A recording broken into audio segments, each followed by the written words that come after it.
کعب بن اشرف نامی ایک یہودی تھا، کعب بن اشرف نامی یہودی تھا، یہ سرکار کا بہت بڑا گستاخ، مسلمانوں اور سرکار سے بہت زیادہ دشمنی رکھنے والا تھا۔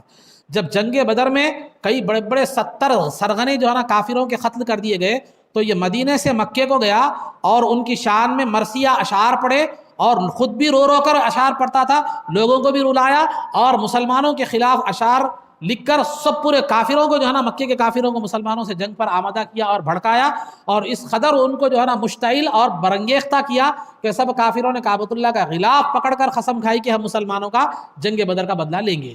تو یہ کعب بن اشرف یہودی کا خصوصیات کیا تھی؟ سب سے پہلے بنیادی جو ہے نا اس کی غلطی یہ تھی کہ وہ سرکار کا گستاخ تھا، زبان سے عمل سے ہر طرح سے سرکار کی گستاخی جو ہے نا کیا کرتا تھا۔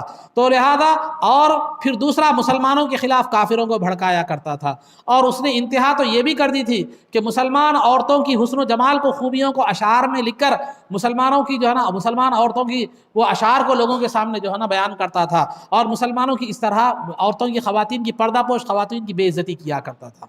تو اس کا معاملہ حد سے گزر چکا تھا، اس کا بنیادی جرم گستاخی تھا۔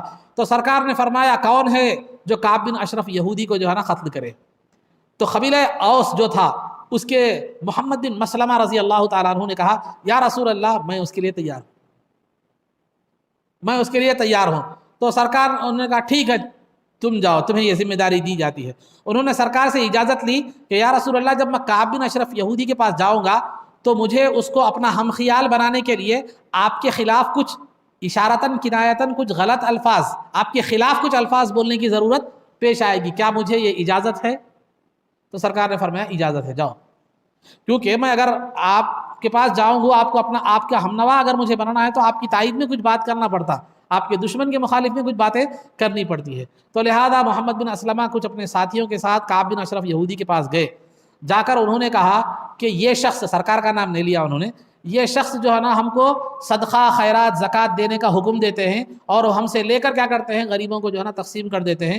انہوں نے ہم کو یہ صدقات خیرات وغیرہ کا مطالبہ کر کے ہم کو بڑا پریشان کر دیا ہے، یہ مال کا خرچ کرنا ہم پر بہت بڑا گناہ گزر رہا ہے، بہت مشکل پیش آ رہی ہے، اب ہم مالی اعتبار سے بھی بہت کمزور ہو چکے ہیں، لہذا آپ کے پاس کچھ قرض لینے کے لیے آئے ہیں، آپ کے پاس کچھ قرض لینے کے لیے آئے ہیں۔ انہوں نے کعب بن اشرف یہودی سے کہا، تو وہ سود پر قرض بھی دیتا تھا، تو لہذا یہ یہودیوں کا ایک بنیادی مزاج ہے، سود پر یہ قرض دیا کرتے تھے سرکار کے زمانے سے بھی، تو جو ہے نا مشہور ہے سود پر قرض دینے میں یہ۔ تو خلاصہ گفتگو یہ ہے کہ اس نے کہا رہن میں کیا رکھو گے؟ رہن میں تو تمہیں قرض دوں گا لیکن رہن میں کیا رکھو گے؟ تو اس نے کہا، محمد بن مسلمہ رضی اللہ تعالیٰ نے کہا کیا رکھنا، آپ کیا مطالبہ ہے آپ کا؟ تو کعب بن اشرف نے کہا تمہاری عورتوں کو رہن میں رکھو۔ تو محمد بن مسلمہ رضی اللہ تعالیٰ عنہ نے کہا کہ جو ہے نا ایک مرد آدمی کی غیرت گوارا نہیں کرتی کہ وہ اپنی عورت کو رہن رکھ کر کیا کرے، قرض لے، اور جو ہے نا پھر اور اس کو اور اکسانے کے لیے، اس کو ہم نوا کرنے کے لیے۔ تو آپ تو عرب کے سب میں خوبصورت نوجوان ہیں، عورتوں کو رکھنے ہمیں ڈر ہوتا ہے۔ تو ایسا اس کو ایک جو ہے نا ایک انداز میں اس کو جو ہے نا کیا بولتے ہیں ہماری زبان میں اس کو چڑھانا بولتے ہیں، درخت پر چڑھے کے درخت پر۔ تو بہرحال تو پھر تمہاری اولاد کو، تمہارے بچوں کو جو ہے نا رہن میں رکھو۔ اس نے دوسرا مطالبہ کیا، تم اپنے بچوں کو رہن میں رکھو۔ تو جو ہے نا انہوں نے کہا محمد بن مسلمہ رضی اللہ تعالیٰ عنہ نے کہ اگر ہم بچوں کو رکھ کر قرض لیں گے تو جو ہے نا لوگ کہیں گے کل بڑے ہونے کے بعد ہمارے بچوں کو تانا دیں گے لوگ کہ تیرے باپ نے 2 سیر اناج کے بدلے میں رہن رکھا تھا تجھے۔ تو پھر کعب نے پوچھا پھر کیا چیز رہن رکھو گے؟ تو یہ پروگرام پہلے پری پلان تھا۔ انہوں نے کہا ہم جو ہے نا اپنے ہتھیار، معلوم ہے آپ کو ہتھیار کی ہمارے پاس کیا اہمیت ہے، وہ ہماری طاقت ہے، لہذا ہم ہتھیار آپ کے پاس کیا کریں گے، رکھیں گے۔ تو وہ راضی ہو گیا اور رات میں ہتھیار دے کر قرض لینے کا معاملہ طے پایا۔ یہ دن کا وقت تھا جب یہ بات ہوئی، اور رات میں جو ہے نا یہ گئے، محمد بن مسلمہ رضی اللہ تعالیٰ عنہ اپنے چند ساتھیوں کے ساتھ گئے۔ جانے کے بعد رات کے وقت میں آواز دی، کعب بن اشرف یہودی کو آواز دی، تو کعب بن اشرف نے کہا کہ اس کی بیوی نے کہا کہ یہ کون بلا رہے ہیں؟ تو کعب بن اشرف نے کہا گھبراؤ نہیں، یہ میرے ہی لوگ ہیں، ان میں سے میرا ایک رضائی بھائی بھی ہے، لہذا وہ لوگ بلا رہے ہیں۔ تو بیوی نے کہا نہیں، اس آواز سے مجھے خون ٹپکنے کی بو آتی ہے۔ تو اس نے کہا نہیں کوئی بات نہیں ہے، بہرحال نہیں سنا۔ رات کے وقت میں جو ہے نا شریف آدمی کا جو ہے نا تقاضا یہ ہے کہ جو ہے نا رات میں کوئی بھی آواز دو اس کی مدد کے لیے جانا چاہیے، خواہ کتنی ہی رات ہو۔ اتر کر آیا، آنے کے بعد وہ بڑا خوشبو وغیرہ بہت استعمال کرتا تھا، تو لہذا جب آنے لگا تو محمد بن مسلمہ نے کہا اپنے ساتھیوں کو پہلے ہی سکھا دیے تھے کہ میں خوشبو سونگھنے کے بہانے سے اس کے بالوں کو گھٹ پکڑوں گا، تم لوگ کیا کر دینا، گردن اڑا دینا۔ تو لہذا جب وہ آیا تو کہا کہ اے جو ہے نا اجمل العرب، وہ تو اجمل العرب میں سب میں خوبصورت بھی تھا ان، تو اے اجمل العرب، تمہارے پاس تو ایسی عطر کی خوشبو آ رہی ہے کہ میں نے کبھی ویسی خوشبو نہیں سونگھی۔ تو وہ آ گیا جھانسے میں، اس نے کہا میرے نکاح میں میری بیوی ایسی عورت ہے جو عرب کی سب سے حسین و جمیل عورت ہے اور سب سے زیادہ معطر اور عطر یوز کرنے والی عورت ہے، تو لہذا سر میں بھی خوشبو آ رہی تھی سب، تو کہا کہ کیا میں آپ کے سر کی خوشبو سونگھ سکتا ہوں؟ تو اس نے کہا بالکل سونگھ سکتے ہو۔ تو آپ نے ایک مرتبہ لے کر اس کے سر کی خوشبو سونگھی اور اپنے جو ساتھیوں تھے ان کو بھی سنایا، دیکھو سونگھو کتنی خوشبو آ رہی ہے، جیسا ہم کہتے ہیں نا، تو سونگھایا، سب نے سونگھا ایک مرتبہ۔ تو یہ بکرے کو گزبا کرنے سے پہلے پانی پلانے کے مترادف تھا سب۔ تو بہرحال تو خوشبو سونگھی سب نے۔ اس کے بعد پھر میں کیا دوبارہ تمہارے سر کی خوشبو سونگھ سکتا ہوں؟ تو جو ہے نا اس نے کہا بالکل، کیوں نہیں، سونگھ سکتے ہو۔ تو لہذا آپ نے اس کے سر کے بالوں کو پکڑ کر خوشبو سونگھی اور سونگھنے کے انداز میں اشارہ کر دیا ساتھیوں کو، تو آپ نے گھر کے سر کے بال گھٹ پکڑ لیے، ساتھیوں نے کہا گردن مار لی، گردن مار دی جو ہے نا۔ اس کے بعد وہی گردن سر لے کر سرکار کی بارگاہ میں حاضر ہوئے۔ جب رات کا وقت تھا تو سرکار دو عالم صلی اللہ علیہ وسلم، صبح سحر کا وقت تھا، تو سرکار دو عالم صلی اللہ علیہ وسلم جب ان کو آتا ہوا دیکھے تو جو ہے نا سرکار نے دور سے ہی فرما دیا قد افلحت الوجوہ، آنے والے لوگ کامیاب ہو گئے۔ تو جو ہے نا انہوں نے کہا بل وجہ کا یا رسول اللہ، یا رسول اللہ کامیابی ہماری نہیں ہے آپ کی ہے۔ تو بہرحال اس طرح ایک گستاخ رسول کا قتل ہوا۔ یہ 3 ہجری کا واقعہ تھا، جنگ احد سے پہلے کا واقعہ۔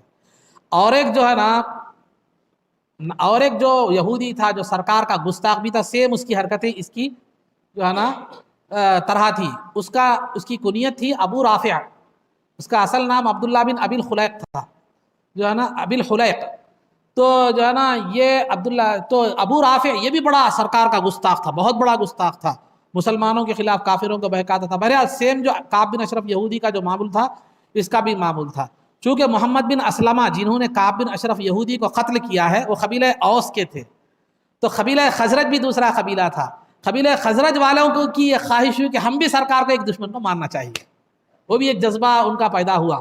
تو انہوں نے سرکار کی بارگاہ میں حاضری دے کر کہا کہ یا رسول اللہ ہمیں حکم دیجئے کہ ابو رافع کو ہم قتل کریں۔ تو یہ قبیلہ خزرج کے لوگ تھے، تو سرکار نے اجازت عطا فرمائی۔ 5 لوگ تھے یہ، ان میں 5 میں عبداللہ بن عتیق، 5 یا 6 تھے، ان میں عبداللہ بن عتیق رضی اللہ تعالیٰ عنہ کو ان کا امیر بنا کر بھیجا۔ اور یہ ابو رافع خیبر کے قریب میں رہتا تھا، بخام میں جو یہاں یہودیوں کے قلعے آباد تھے، تو خیبر کے قریب میں رہتا تھا، اور وہ بھی ایک بہت بڑے قلعے میں جو ہے نا بڑا تاجر تھا، قلعے میں رہتا تھا، بڑی اس کی سیکورٹی تھی، اس کا جو ہے نا وہ تھا۔ تو بہرحال تو یہ لوگ کیا کیے معلوم ہے، 5 نکل گئے اس کو قتل کرنے کے ارادے سے، خیبر کی طرف نکلے۔ جب تک یہ اس کے قلعے تک پہنچتے شام ہو چکی تھی، شام جو ہے نا ہو چکی تھی۔ ہونے کے بعد جو ہے اب دروازہ قلعے کا شام ہونے کے بعد بند ہو جاتا تھا، تو دروازہ بند ہونے کے قریب تھا، تو عبداللہ بن عتیق رضی اللہ تعالیٰ عنہ نے اپنے باقی ساتھیوں سے کہا تم لوگ یہیں ٹھہرو، میں کسی طرح قلعے کے اندر جانے کی کوشش کرتا ہوں۔ تو لہذا وہ کیا کیے، خوشاری سے کپڑا سر پر اوڑھ کر کیا کیے، قلعے کے دروازے کے قریب میں ضرورت سے فارغ ہونے کے انداز میں بیٹھ گئے، ضرورت سے فارغ ہونے کے انداز میں بیٹھ گئے۔ تو قلعے کا دربان جب دروازہ بند کر رہا تھا تو اس نے کیا سمجھا، یہ قلعے کا ہی ایک آدمی ہے، باہر ضرورت سے بیٹھا ہوا ہے، تو اس نے کہا کہ اے اللہ کے بندے دروازہ بند ہو رہا ہے، اندر آ۔ موقع ملنا تھا، آپ اندر چلے گئے، 4 ساتھی باہر ہیں، آپ اندر چلے گئے، قلعے کے کونے میں چھپ گئے۔ اب وہاں طریقہ کار یہ تھا کہ رات میں بڑے قصے کہانیوں کی محفلیں ہوا کرتی تھی، اور ابو رافع کا جو کمرہ تھا، جو دیلان تھا، جو جہاں پر وہ رہتا تھا، وہ بڑے اونچے مقام پر، ایک حصار پر اونچے مقام پر رہتا تھا، اور اس کو جانے کے لیے سیڑھیاں درکار تھی، اور درمیان میں کئی دروازے لگتے تھے۔ تو ابو رافع رضی اللہ تعالیٰ عنہ نے موقع کا انتظار کیا، رات ختم ہوئی، قصہ گوئی ختم ہو گئی، اب ایک دربان اوپر سے دروازے بند کرتے نیچے تک آیا، آخری دروازے کو بند کر کے اس نے قفل ڈال دیا، کنجیاں کھوٹی کو لگائی۔ جب سب سو گئے تو جو ہے نا عبداللہ بن عتیق رضی اللہ تعالیٰ عنہ گئے، جا کر چابیاں لے لی اور دروازہ کھول کر داخل ہوئے، سیڑھیوں پر چڑھ گئے، اور جو دروازے کو کھولتے جاتے جاتے وہ دروازہ بند کر کے چلے جاتے تھے، اپنے پیچھے کا دروازہ بند کر کے چلے جاتے تھے، تاکہ اگر کسی کو معلوم بھی ہو جائے تو وہ مجھ تک پہنچنے سے پہلے میں اس کا قتل کر دوں۔ اپنی جان کی کوئی پرواہ نہیں تھی. میں برحال قتل کرنا, دشمن گستاخ رسول کو قتل کرنا یہ مقصد تھا. تو لہذا ایک ایک دروازہ کھولتے گئے. اوپر جب پہنچے تو وہاں سرکار کی یہ تاکید تھی کہ سوائے ابو رافع کے کسی عورت اور بچی کو نقصان نہیں پہنچانا, بچوں کو نقصان نہیں پہنچانا. تو لہذا جب گئے تو وہ اپنے ایک دالان کے ٹائپ میں جو بھی اس کا کمرہ تھا وہاں بیوی بچے سب لوگوں کے ساتھ سو رہا تھا. اندھیرا تھا, تو آپ کو پہچاننے میں مشکل ہو رہی تھی کہ ابو رافع کون ہے. تو آپ نے کیا کیا, آواز دیا, اے ابو رافع, یہ کہہ کر آواز دیا. تو اس نے کہا کون ہے, سمجھ گئے وہاں ہے. مگر حملہ کیا تو اندھیرے میں پہلا وار خالی گیا. خالی جاتے ہی وہ بوکھلا گیا اور پکارنے لگا, چیخنے لگا کہ مجھ پر حملہ ہوا ہے. تو آپ نے یعنی عبداللہ بن عتیق نے فوراً آواز کو بدلتے ہوئے ایک ہمدرد انداز میں, ایک ہمدرد آدمی کے انداز میں, اے کیا ہوا, اے ابو رافع کیا ہوا, ایک ہمدردانہ انداز میں پوچھے. تو اس نے سمجھا میرا ہی کوئی آدمی مجھے پوچھ رہا ہے. تو اس نے کہا نہیں, مجھ پر حملہ ہوا ہے, تلوار کا حملہ ہوا ہے. اب آپ کو ڈکلیئر ہو گیا کہ یہاں ہے. تو آپ نے پھر ایک بار دوسرا وار کیا تو بہت بڑا زخم, بہت گہرا زخم ہوا.